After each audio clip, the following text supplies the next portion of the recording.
Part 3, Oscar Pistorius. Okay, so I'm going to read these cards again, but I do want to go here.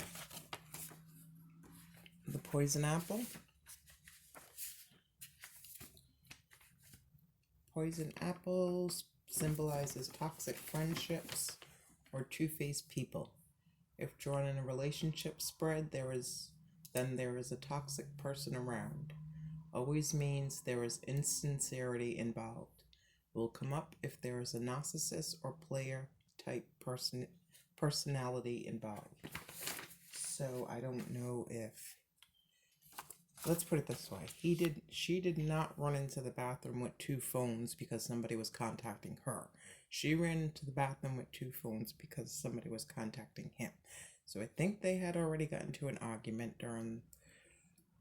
argument before going to bed. She texted somebody in her family, said she was sleeping over, so he kind of made up. Something happened while they were in bed, possibly asleep. That's when the tower moment came in. Somebody's ego got crushed. An unexpected catastrophe. Like it's kind of like getting the wind knocked out of you. So something shocking happened. And I think if they did switch sides of the beds, a message came in on his phone that she happened to see. I think she was willing. I don't know if he was just foolish, naive, like extremely naive,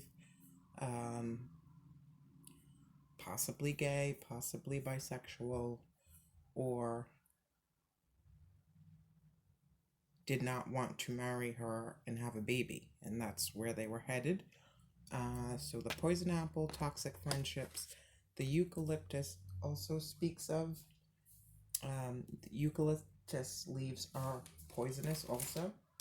I mean, only koalas can eat eucalyptus. So that's poison in that too.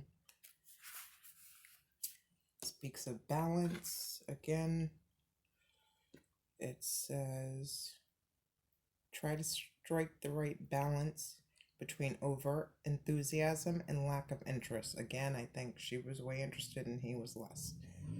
Throwing yourself headfirst into a new project seems exciting at the time, but could leave you with little room for maneuver later on. Now, if this was in reverse, it would mean, are you being too cautious and careful about making the right decisions?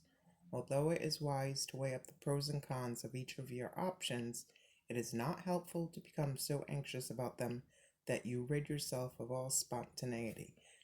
The Fool 3 times, that's spontaneity. The Fool is spontaneity. Also, eucalyptus symbolizes, what did I read? It's seen as the tower in our life, a sign that we have reached a point in our life where an important decision needs to be made. So maybe she gave him an ultimatum. But I, again, think somebody, possibly a toxic friend, could be a soldier, maybe somebody to do with law enforcement, sent a message. That's a 9 of Swords, can't sleep with the star. So those 2 white animals, that definitely, I mean, that's spirituality. Just somebody being very pure. So a message came in from there. And then with this, trying to get rid of, I'll read it.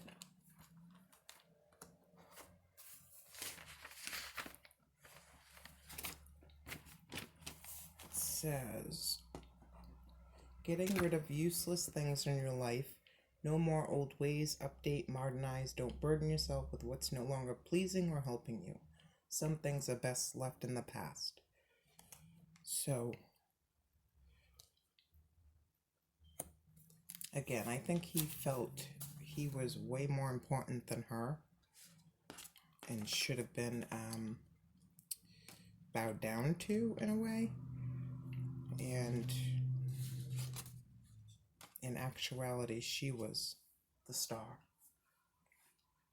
So, I'm going to read these 2 again.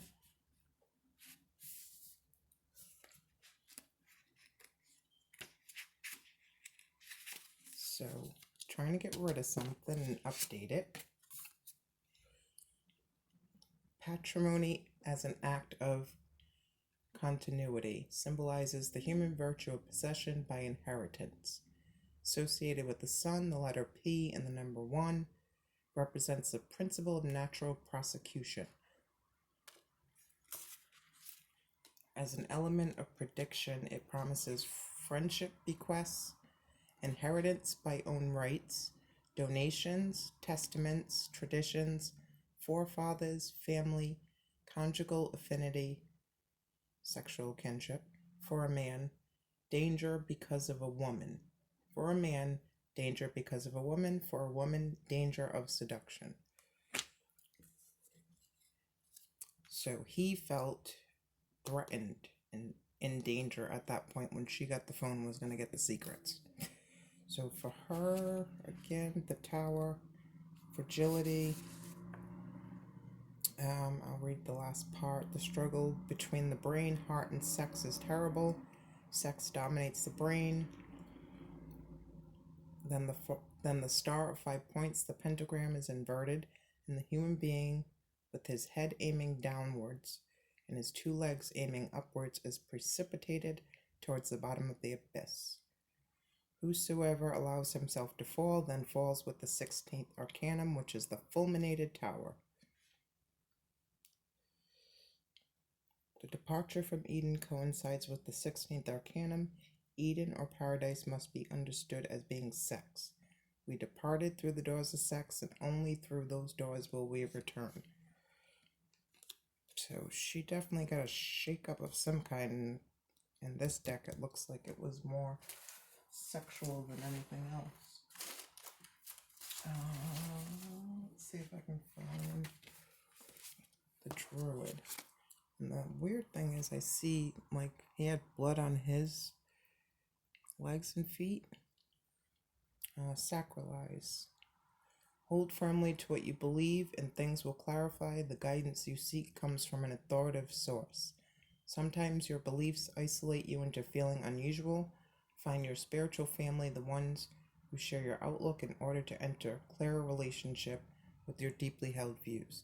In reverse, it would be, you may not be treating the situation with enough respect. Someone may be slighted or perturbed by your attitude. What is not important to you may be central to another's beliefs. But if you are being abused or maligned, ensure you put a good distance between yourself and the perpetrator and confide in someone you trust.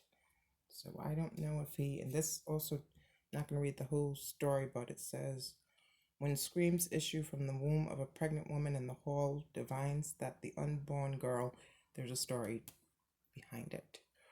I'm not going to read the whole thing, but here we go with the baby thing again. Okay, that's the end of Oscar and Reeva. Thanks.